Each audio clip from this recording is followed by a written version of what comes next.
President López Obrador on February 5th of this year presented a series of constitutional reforms that have caused a lot of controversy both in Mexico and the United States. In particular, the judicial reform has caused a lot of alarm in the United States because it represents not only a clear and direct violation of USMCA commitments and obligations on behalf of Mexico, but because it really puts at risk billions of dollars of U.S. investment in Mexico, given that many companies will now not have a clear legal system in which they are able to protect their investments. The judicial reform not only seeks for justices in Mexico's Supreme Court, for federal and local judges as well to be elected by popular vote, but the requirements to become a judge or even a Supreme Court justices are very low, which opens the path to have judges and a judicial system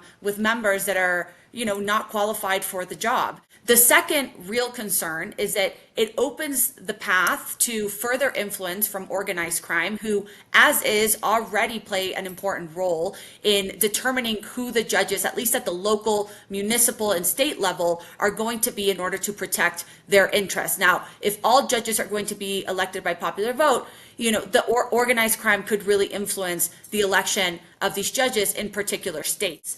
But more than that, it would really diminish the checks and balances against the executive branch. The Supreme Court has been the one government branch that has put a stop to many of President Andrés Manuel López Obrador's past reforms, past bills, and has deemed them unconstitutional for a variety of reasons. And so in order to have a real democracy with checks and balances where all the power is not concentrated only in the presidency, is extremely important to have a thriving and flourishing democracy. And so this judicial reform not only presents problems for the capacity and the skills that the next judges will have, but it also diminishes sort of the democratic institutions and the separation of powers in Mexico. These new announcements on behalf of the Mexican president just adds unpredictability. It really could stem the competitiveness, the prosperity of the North American region, and could really undermine